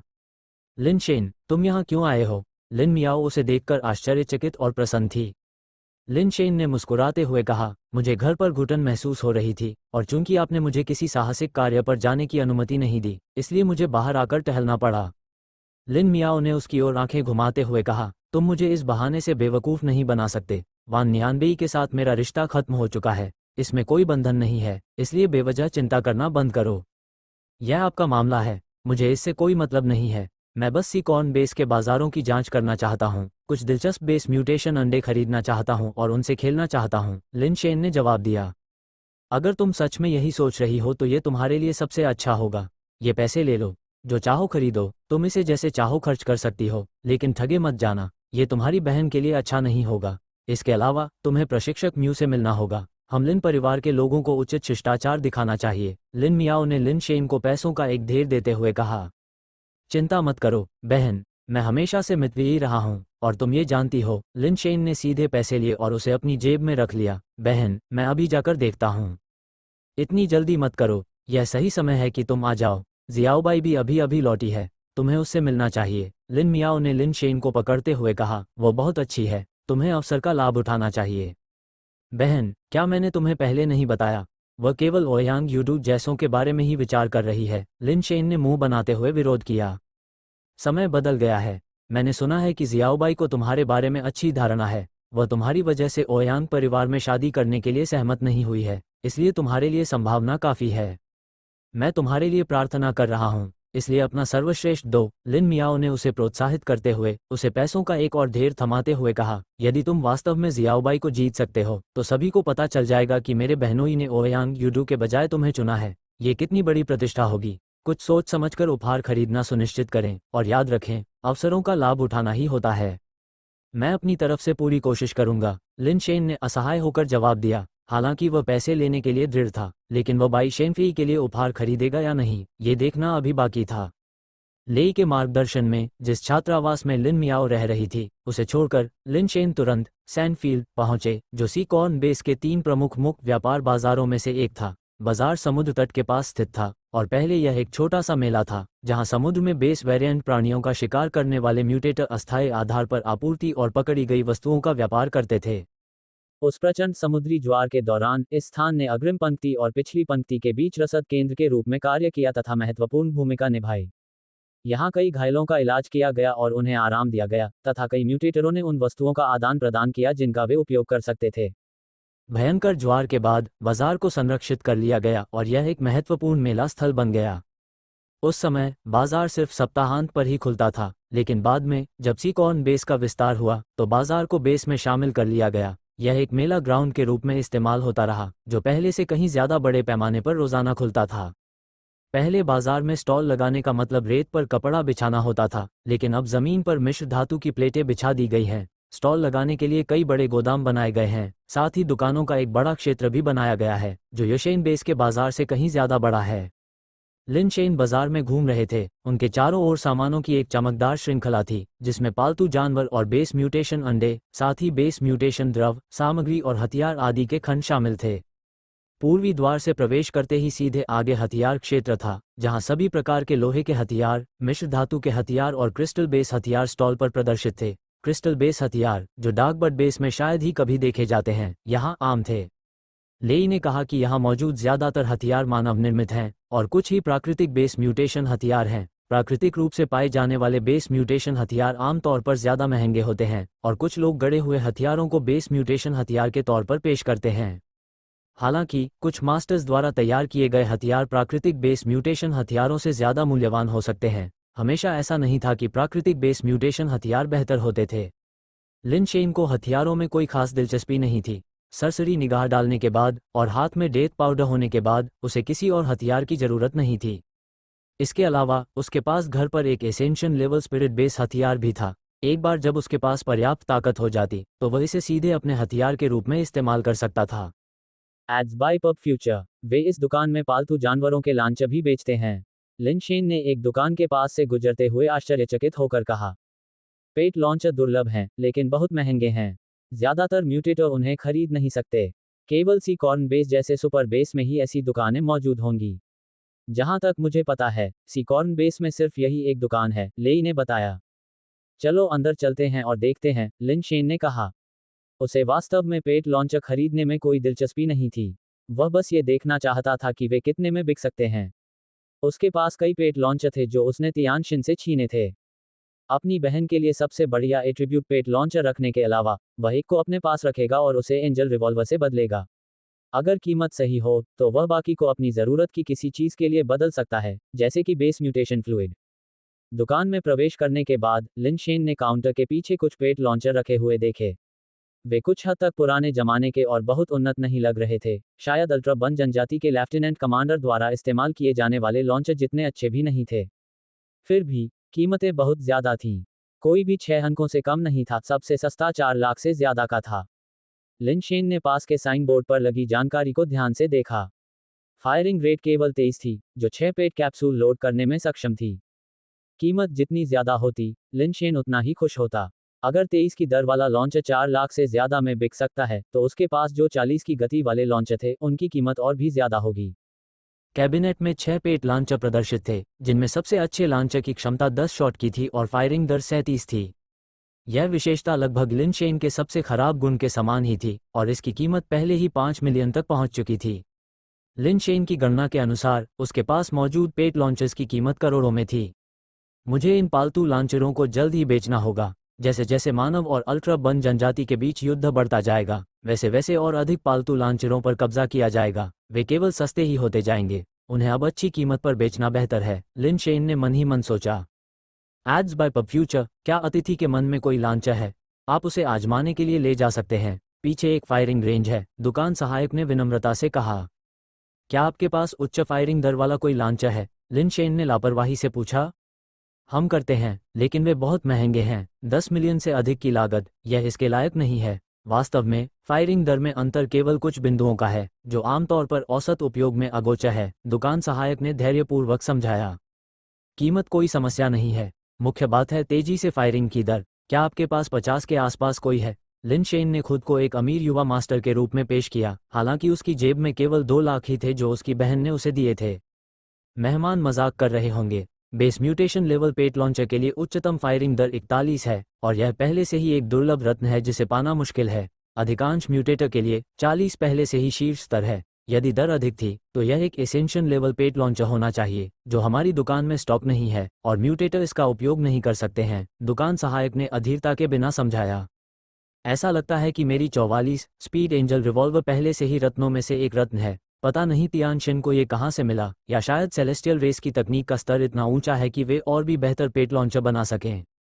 लिन शेन सोच ही रहा था कि तभी उसने दुकान सहायक को बोलते हुए सुना, हमारे पास दुकान में 41 स्पीड वाला पेट लॉन्चर है, जिसे हम अपना खजाना मानते हैं। फिर भी इसकी कीमत नहीं लगाई गई है, क्योंकि हमारे मालिक इसे बहुत संभाल कर रखते हैं। अगर मेहमान को इसमें दिलचस्पी है तो शायद आप हमारे मालिक से बात कर सकते हैं। अगर कीमत सही है तो शायद वह इसे बेचने को तैयार हो जाए।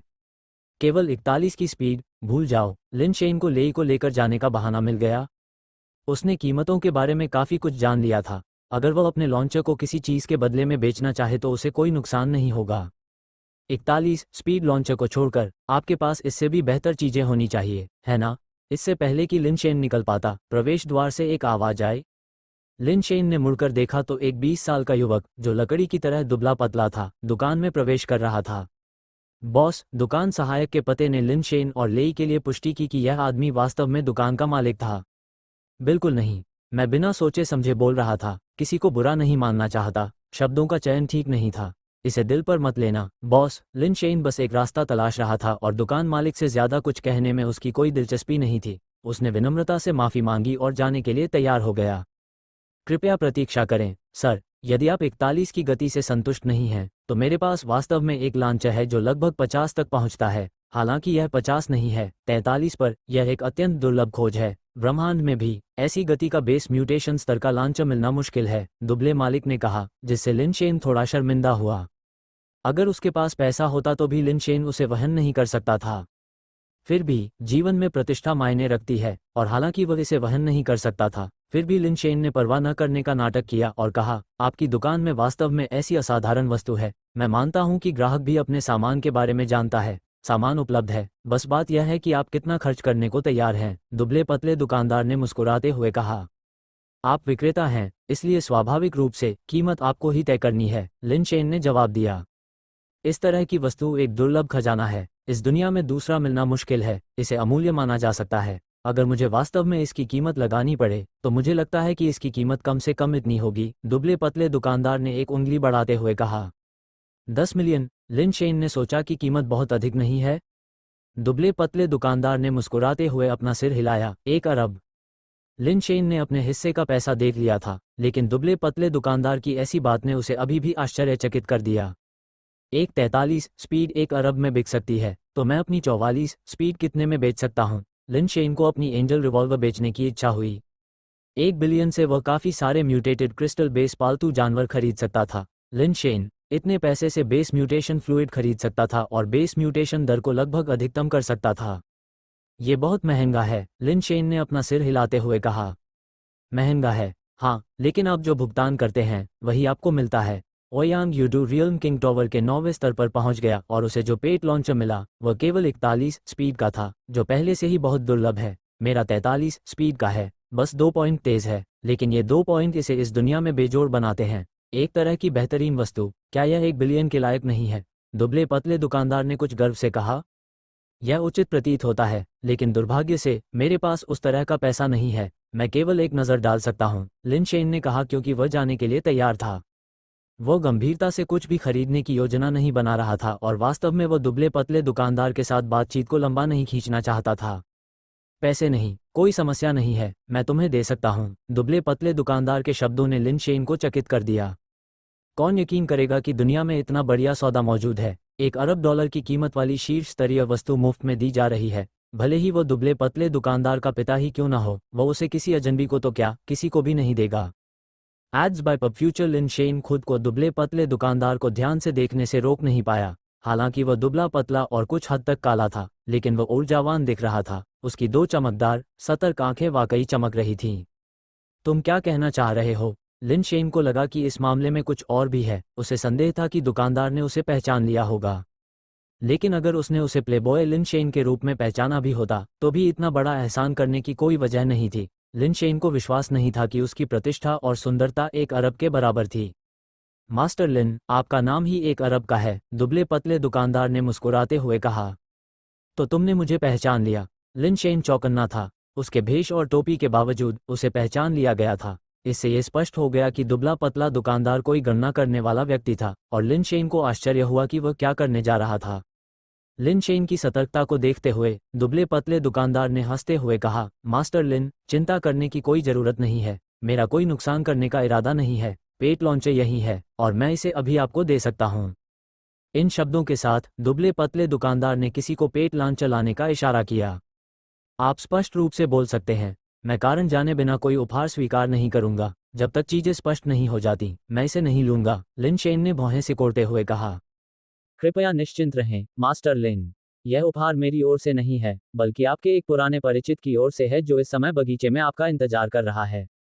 उसे उम्मीद है कि अगर सुविधा हो तो आप उससे मिल सकते हैं। दुबले पतले दुकानदार ने लिन शेन को एक डिब्बा देते हुए कहा। अंदर एक खूबसूरती से तैयार किया गया पेट लॉन्चर था जो ultra burning ultra cops commander द्वारा इस्तेमाल किए जाने वाले लॉन्चर से भी अधिक उन्नत लग रहा था।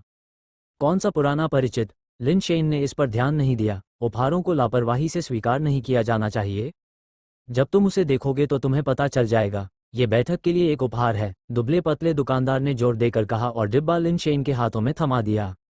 अगर तुम मुझे नहीं बताओगी तो मैं अभी जा रहा हूँ, लिन शेन ने कहा। उसे टालने के लिए पीछे हट गया और जाने के लिए मुड़ा। लिन मियाओ के भाई, लिन शेन की कसम, चलो बात करते हैं। दुकान के पीछे से एक आवाज आए और एक आदमी उस आवाज के साथ बाहर आया।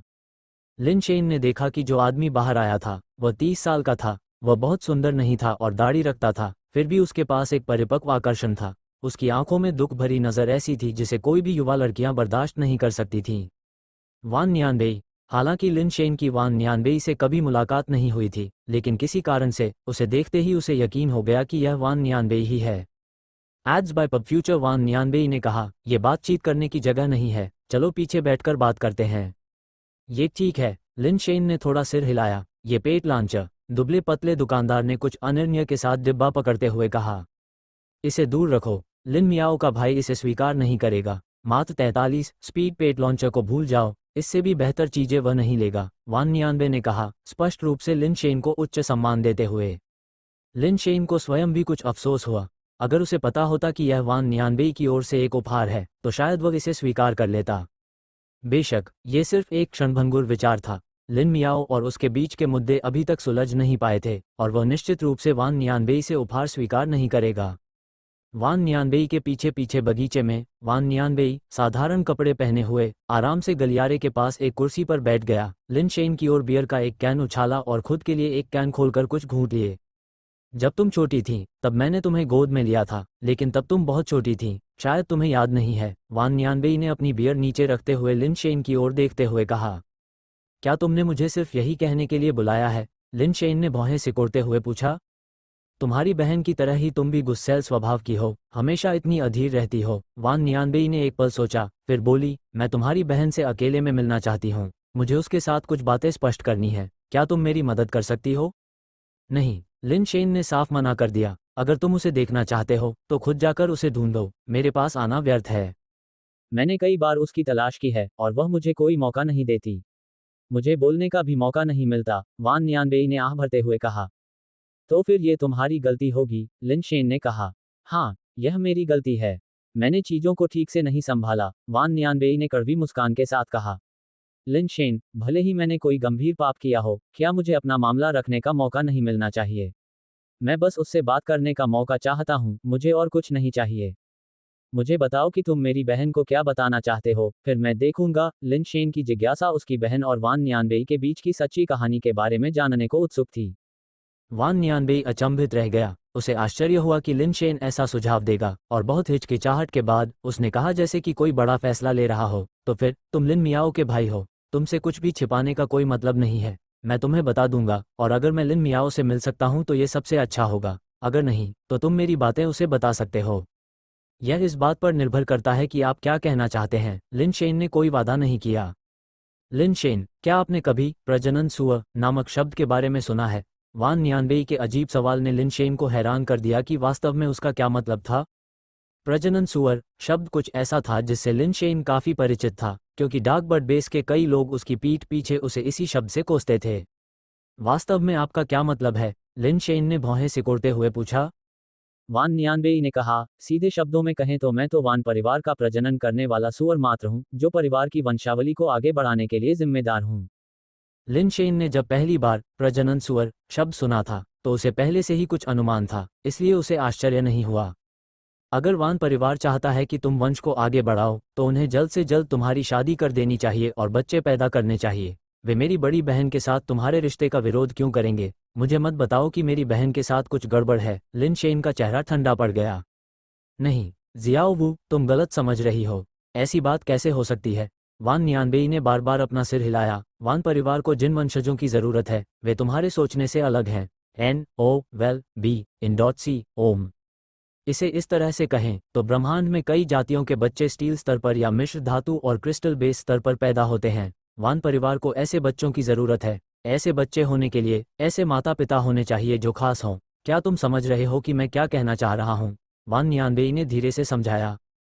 तो आप कह रहे हैं कि वे चाहते हैं कि आप किसी अन्य विशेष महिला से शादी करें ताकि आपके बच्चे संभावित रूप से स्टील स्तर पर हों या शायद मिश्र धातु स्तर या क्रिस्टल बेस स्तर पर भी। लिन शेन इस बार वास्तव में आश्चर्यचकित था। उसने तियानशिन से सुना था कि दिव्य जाति के लोग क्रिस्टल आधार स्तर पर पैदा होते हैं, जो सामान्य बात थी, लेकिन मनुष्यों का बेस वेरिएंट प्राणी के रूप में जन्म लेना अनसुना था। ठीक है, मुझे पता है कि इस पर विश्वास करना कठिन है, लेकिन यह उतना भी मुश्किल नहीं है जितना आप सोच सकते हैं। ब्रह्मांड में कई महान कुलों ने हम मनुष्यों की तरह ही बहुत ही सरल कार्बन आधारित जीवन रूपों के रूप में शुरुआत की होगी और केवल अरबों वर्षों के विकास के बाद ही उनके वंशजों ने धीरे धीरे बेस वेरिएंट प्राणियों के लक्षण विकसित किए, वान नियानबेई ने समझाया। लेकिन यह अरबों वर्षों का संचय है। मनुष्यों का इतिहास बहुत छोटा है और वे बहुत कम समय के लिए ही बेस वेरिएंट प्राणियों के संपर्क में रहे हैं। मुझे मत बताओ कि तुम अब इस हद तक विकसित हो गए हो कि तुम ऐसे बच्चे पैदा कर सकते हो। लिन शेन कुछ हद तक सशंकित थे। मेरा विकास कौशल थोड़ा विशेष है, लेकिन एक साधारण मानव महिला के साथ ऐसे वंशज होना अभी भी मुश्किल होगा। हालांकि अगर महिला एक साधारण मानव नहीं थी तो ये बहुत अधिक संभावना होगी, वान नियानबे ने एक व्यंजनापूर्ण तरीके से कहा। लेकिन लिन शेन अभी भी समझ गया। वान परिवार चाहता है कि तुम किसी दूसरी जाति की महिला से शादी करो? लिन शेन ने उसे घूरते हुए पूछा। एड्स बाय पब फ्यूचर, दी मान जनजाति के शाही परिवार का एक सदस्य, वान नियानबेई ने धीरे से कहा। लिन शेन की आंखें चौड़ी हो गईं जब उसने वान नियानबेई को देखा। अंततः उसे समझ में आया कि वान परिवार उसकी बड़ी बहन के साथ उसके रिश्ते का कड़ा विरोध क्यों कर रहा था। लिन शेन ने दी मैन जनजाति के बारे में सुना था, जिसे ब्रह्मांड के प्रसिद्ध कुलों में दिव्य जाति के समान दर्जा दिया गया था। अगर दी मान के शाही परिवार का कोई व्यक्ति वान परिवार में शादी करता है, तो यह निश्चित रूप से वान परिवार के लिए एक उन्नति होगी। लिन शेन को यह भी संदेह था कि दी मान का शाही परिवार खुद को वान नियानबेई के स्तर तक कैसे गिरा सकता है। ब्रह्मांड की नज़र में मानव जाति महत्वहीन थी। दी मैन का शाही परिवार कभी भी मनुष्यों के साथ विवाह करने के लिए कैसे तैयार हो सकता है? यह अविश्वसनीय रूप से अविश्वसनीय लग रहा था। अगर मैं डी मैन जनजाति की राजकुमारी से शादी नहीं करता, तो एलियन दुनिया में मेरे रिश्तेदारों को विलुप्त होने का खतरा हो सकता है। मैं लिन मियाओ को चोट नहीं पहुंचाना चाहता, लेकिन मैं अपने कबीले के इतने लोगों को मेरी वजह से मरते हुए नहीं देख सकता। वान नियानबे ने यह कहते हुए शांति से बात की। तो फिर तुम मेरी बहन से मिलने क्यों आए? तुम्हें फिर कभी नहीं आना चाहिए था, लिन शेन ने कुछ झल्लाते हुए कहा। मुझे पता है, तुम्हारी बहन ने एक बार मुझसे कहा था कि उसके दिल में पहले से ही कोई है, और मैं उससे दोबारा मिलने की योजना नहीं बना रहा था। लेकिन हाल ही में मुझे पता चला कि वह इतने समय से अकेली है। वान नियानबेई ने लिन शेन की ओर देखा। मैं चाहती हूं कि तुम उसे मेरी वर्तमान स्थिति बताओ, ताकि वह मेरा इंतजार करना बंद कर दे। इस जीवन में हमारा साथ रहना तय नहीं है, उसे अपना साथ देने के लिए कोई मिल जाना चाहिए। तुम अपने बारे में बहुत अधिक सोचते हो। मेरी बहन किसी और को ढूंढती है या नहीं, यह उसका अपना मामला है। इसका पहले भी तुमसे कोई लेना देना नहीं था, और भविष्य में भी इसका तुमसे कोई लेना देना नहीं होगा, लिन शेन ने कहा और जाने के लिए मुड़ गया। वान नियानबेई में कुछ भी गलत नहीं था, लेकिन उसके और लिन परिवार के बीच कहने के लिए ज्यादा कुछ नहीं बचा था। मुझे पता है कि मैं गलत थी, इसलिए डीमैन जनजाति में जाने से पहले मैं लिन मियाओ से मिलना चाहती हूं, ताकि हमारे पिछले मुद्दों को सुलझाया जा सके, और उम्मीद है कि हम दोनों एक नई शुरुआत कर सकेंगे। वान नियानबेई ने लिन शेन की पीछे हटती हुई आकृति से कहा।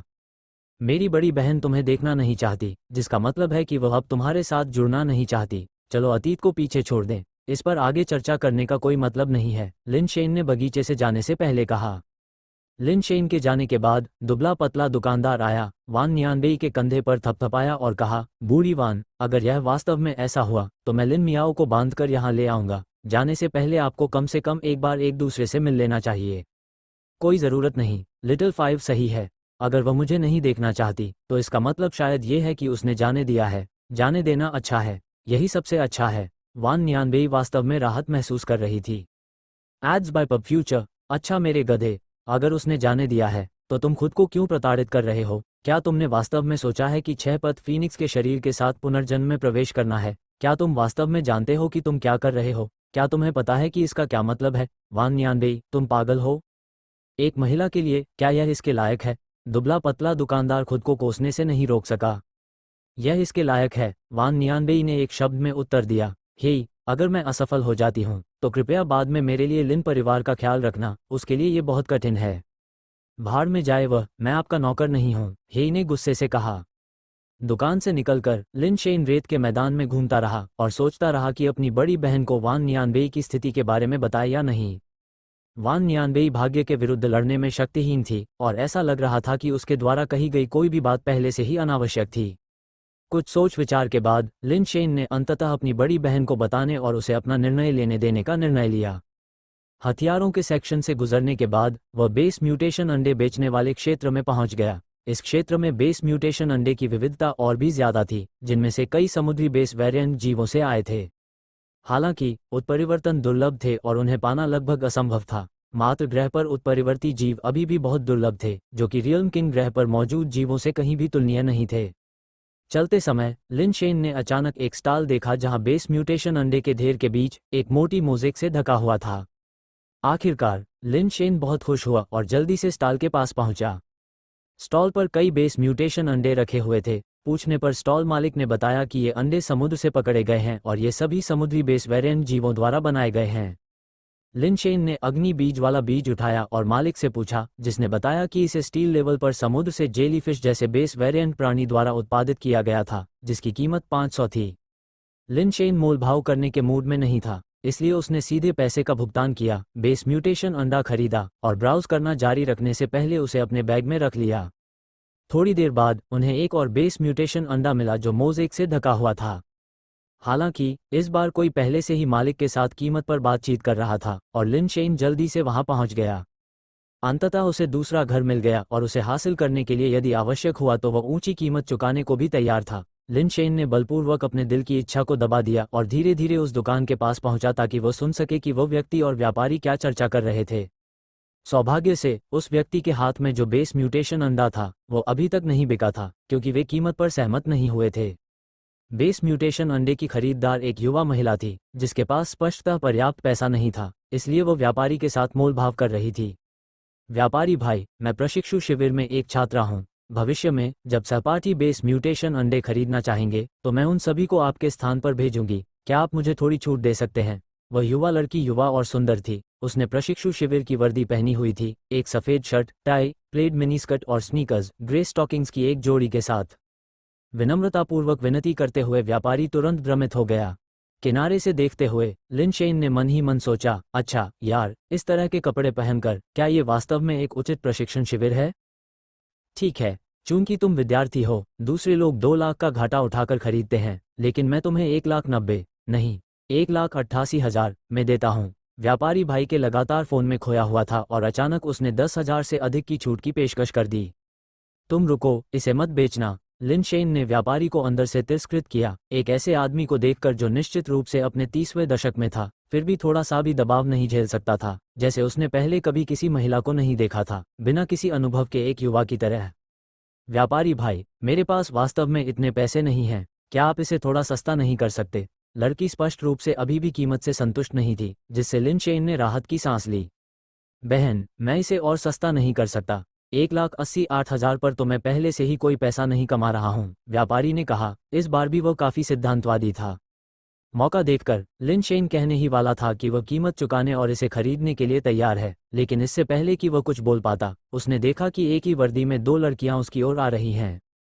पब फ्यूचर द्वारा विज्ञापन। यही, तुम क्या खरीद रही हो? सफेद मोजे वाली लड़की ने ग्रे मोजे वाली पिछली लड़की से पूछा। मैं ये crystal base level ice qilin अंडा खरीदना चाहता हूँ, और व्यापारी भाई इसे 1,80,000 में बेच रहा है, लेकिन मेरे पास इतने पैसे नहीं हैं, येई ने परेशान भाव से कहा। व्यापारी भाई, आप युवा और होनहार हैं, इतनी कम उम्र में इतना बड़ा व्यवसाय चला रहे हैं, और आप सुंदर और धनी भी हैं। ऐसी आभा, ऐसा रूप, आप निश्चित रूप से किसी बड़े परिवार से आते होंगे, है ना? सफेद मोजे वाली लड़की ने तारीफों की झड़ी लगा दी।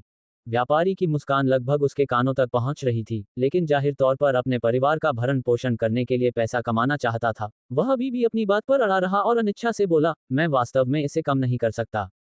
यह आइस क्विलिन अंडा जीवन धमकाने वाले खतरों का सामना करने, महीनों समुद्र में बिताने और अंत में आइस फायर द्वीप से शिकार करने के बाद प्राप्त किया गया था। वाह, व्यापारी भाई, तुम सचमुच आइस फायर द्वीप पर गए थे। मुझे लगा कि तुमने अपना माल किसी और से लिया है। बर्फ-आग द्वीप एक बहुत ही खतरनाक जगह है, और आप, व्यापारी भाई, वास्तव में बेस वेरिएंट प्राणियों का शिकार करने के लिए अकेले वहां गए थे, और यहां तक कि एक बर्फ की क्विलिन अंडा भी पाया। यह आश्चर्यजनक है। काले मोजे में दूसरी लड़की ने अपने हाथों को अपनी छाती के सामने पकड़ लिया और व्यापारी को प्रशंसा के साथ देखा। तीनों लड़कियों की ओर से लगातार भाई की पुकार के कारण व्यापारी सचमुच ऐसा लग रहा था जैसे वह हार मानने वाला है। उसका मुंह खुला हुआ था, वह अपने सिर के पीछे खुजला रहा था और मुस्कुरा रहा था। खैर, यह इतना आश्चर्यजनक नहीं था, यह मेरे लिए कोई बड़ी बात नहीं है। ये किस तरह का व्यक्ति है? क्या तुम्हारे पास कोई सिद्धांत नहीं है? क्या तुम्हारे पास पालन पोषण के लिए माता पिता और बच्चे नहीं हैं? कैसे भाई के कुछ कॉल से तुम इतनी आसानी से राजी हो गए? लिन शेन अंदर से घबरा गया क्योंकि व्यापारी लगभग बहक चुका था और वह उन्हें आगे नहीं बढ़ने दे सकता था। व्यापारी, 1,88,000, मैं ये बेस म्यूटेशन अंडा ले लूंगा, लिन शेन ने सीधे कहा। तीनों लड़कियों ने तुरंत लिन शेन की ओर देखा और व्यापारी भी उसकी ओर देखने लगा। उसके चेहरे पर बहुत ही परेशान भाव था। ग्राहक, इस बेस म्यूटेशन अंडे को सबसे पहले इस युवती ने देखा था। मेरे पास बेहतर रंग और गुणवत्ता वाले अन्य आइस क्विलिन अंडे हैं। आप इन्हें क्यों नहीं देखते? मैं आपको एक विशेष छूट दे सकता हूँ। लिन शेन ने सोचा, बिना अग्नि बीज के वे अंडे मेरे लिए किस काम के हैं? चाहे वे कितने भी अच्छे क्यों न हों, वे सिर्फ क्रिस्टल बेस हैं, और इस कीमत पर क्रिस्टल म्यूटेशन अंडे निश्चित रूप से अच्छे नहीं हैं। उनका उपयोग केवल तोप के चारे के रूप में किया जा सकता है। लिन शेन सही थे। हालांकि उन्हें आइस क्विलिन अंडे कहा जाता था, लेकिन वे वास्तव में क्विलिन प्रजाति नहीं थे। वे आइस फायर द्वीप पर पाए जाने वाले क्विलिन जैसे दिखने वाले बेस वेरिएंट प्राणी थे, व्यवहारिक रूप से एक प्रकार का शेर जिसका शरीर जेड जैसा होता है, एक क्रिस्टल आधारित प्राणी। इसका वास्तविक नाम किंग्युलान था और आइस क्विलिन सिर्फ एक स्थानीय नाम था। क्रिस्टल बेस लेवल में वे काफी खराब थे। उनके गुणों के लिए 30 को तोड़ना मुश्किल था। आमतौर पर 20 के दशक में मंडराते हुए। इसके अलावा उनके पास कुछ कौशल थे, ज़्यादातर एकल कौशल, यही वजह है कि उनकी कीमत इतनी कम थी। हालांकि किंग्यू शेर अच्छे दिखते थे, वास्तव में कुछ हद तक बर्फ के किलिन जैसे दिखते थे, इसलिए कई युवा महिला म्यूटेटर और युवा पुरुष उन्हें खरीदते थे। मुझे इसका लुक पसंद है, मैं बस इसे खरीदना चाहता हूँ, लिन शेन केवल अपने दांत पीसते हुए कह सका। छोटे भाई, तुम बहुत सुंदर हो। बहुत समय हो गया जब से मैंने इतना सुंदर छोटा भाई देखा है। छोटे भाई, क्या मुझे आपकी संपर्क जानकारी मिल सकती है? लिन शेन ने खुद को डांट खाने के लिए तैयार कर लिया था, लेकिन तीनों युवा लड़कियों ने उसे अपमानित नहीं किया। इसके बजाय उन्होंने एक के बाद एक उसे छोटा भाई कहा। 3 जीवंत और आकर्षक लड़कियों को देखकर, जो अपने अपने अनोखे तरीके से सुंदर थीं, लिन शेन थोड़ा हैरान हो गया। उसने दांत पीसते हुए कहा, मुझे कुछ भी कहने से कोई फायदा नहीं है, मुझे वो अंडा चाहिए। छोटे भाई, अगर तुम्हें ये बेस म्यूटेशन अंडा सचमुच पसंद है तो मैं तुम्हें इसे लेने दूंगा। जब तुम इतने सुंदर हो तो मैं इसे लेने से कैसे मना कर सकता हूँ? छोटे भाई, आप जैसे स्टाइलिश और आकर्षक व्यक्ति में अवश्य ही कोई अजीब लत होगी, इसीलिए आपको इस आइस किलिन अंडे की आवश्यकता होगी, है ना? मैं प्यार में हूँ, मैं प्यार में हूँ। छोटा भाई इतना दबंग है, मुझे ये बहुत पसंद है। लड़कियों के घेरे के बीच लिन शेन मुस्कुराए बिना नहीं रह सका, और उसने मन ही मन सोचा, भगवान, इसका सामना कौन कर सकता है? मैंने वास्तव में पहले बॉस को गलत समझा था।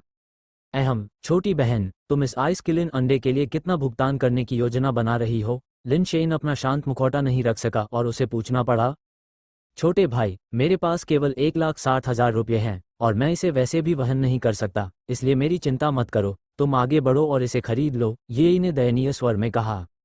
बॉस, क्या आपने पहले नहीं कहा था कि आपके पास बेहतर आइस किलिन अंडा है? 2 के लिए कितना? लिन शेन ने बॉस से फिर पूछा। बड़े मालिक, तीनों युवतियों ने मालिक की ओर ऐसी निगाह से देखा कि कोई भी आदमी, चाहे वह 8 साल का बच्चा हो या 80 साल का आदमी, उसका विरोध नहीं कर सकता था। अहम, अगर आप सभी एक साथ 2 चाहते हैं तो मैं आपको छूट दूंगा। 1 के लिए 1,80,000, तो 2 के लिए कुल मिलाकर 3,60,000। ये समूह खरीद मूल्य है, और मैं वास्तव में इससे कम नहीं दे सकता, बॉस ने कहा। बड़े मालिक, आप बहुत दयालु व्यक्ति हैं, जैसा कि एक बड़े बॉस से उम्मीद की जाती है, बहुत आकर्षक। चलो एक समूह खरीद करते हैं। तुम लड़कियां 1,60,000 डालो, मैं 2 लाख डालूंगा। मैं यह अंडा ले लूंगा, और तुम कोई दूसरा अच्छा अंडा चुन सकती हो। लिन शेन ने लड़की के हाथों से आइस किलिन अंडा लिया, फिर 2 लाख निकालकर स्टॉल पर रख दिया। छोटे भाई, तुम बहुत सज्जन हो। छोटे भाई, आपके भुगतान का तरीका भी बहुत अच्छा है। 3 युवा लड़कियों ने लिन शेन को घेर लिया, उसके कपड़े और बाहों को खींचने लगीं। उनकी आवाज़ें नर्म और मीठी थीं, जिससे लिन शेन थोड़ा चकित महसूस कर रहा था। बैककोट बैककोट बैककोट विज्ञापन हटाकर अपने पढ़ने के अनुभव को बेहतर बनाएं। पब फ्यूचर द्वारा विज्ञापन।